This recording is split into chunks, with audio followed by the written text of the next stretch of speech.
အိမ်ကသားဖားတွေကတုံးနှွေးစားခြင်းနေဆိုလို့အဲ့တော့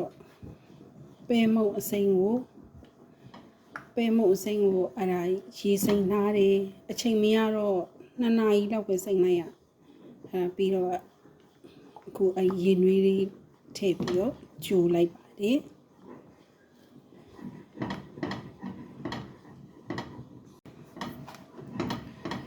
ဒီအခုကြိုတဲ့အထဲမှာလေဘာထည့်လဲဆိုတော့စားရယ်တကြားရယ်စွန်းနှင်းမုံလေးနည်းနည်းထည့်ဒါပဲ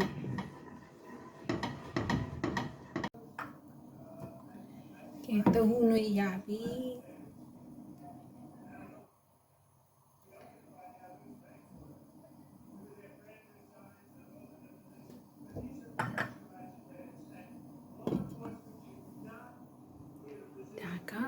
အသားချက်ထားတာ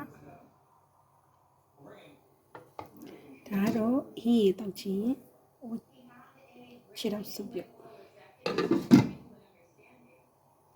ကဲဘာဒီလဲဆိုတော့ homemade မုံညင်းချင်းဒါကကြာညွတ်မြေပဲတောင်ငရုတ်သီးစီချက်ဒါကစီမွေးရှက်ကောပကောကိုလောက်ထားတာဒါတော့ဒီမှာပဲရွက်မရှိတော့မုံညင်းရွက်ကိုတုံးထားတယ်မုံဘက်ပြုတ်ထားပါတယ်ပြီးတော့ဒါကအသားကိုချက်ထားတာပါဒါကတုံးနွေးပါဒါကတော့ဟင်းရတောက်ဖို့တော့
ရပါပြီ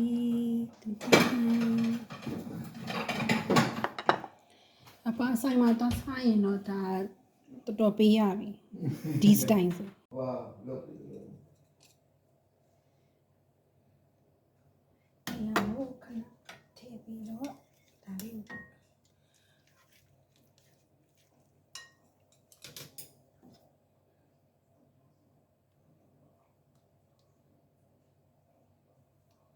သုံးတွေကြိုက်တယ်ဟလား ချိန်တယ် တူဘူးကြော်ကတော့အချိန်မရလို့မကြော်တော့โอเค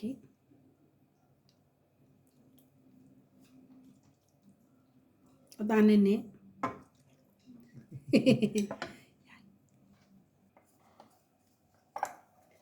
ဒါမြေပဲတော့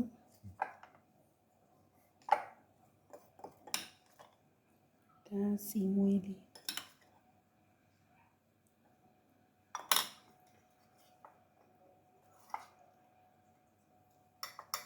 ါငရုတ်သီးစီချက်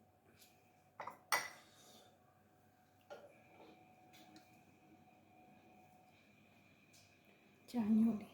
ဘာလို့လဲပပ ကောင်းတယ်တော့ဘယ်လိုမှမကောင်းဘူးလေနော် ဒါတွေ့တာဒီမှာအရွက်လေးတွေကြီးပဲ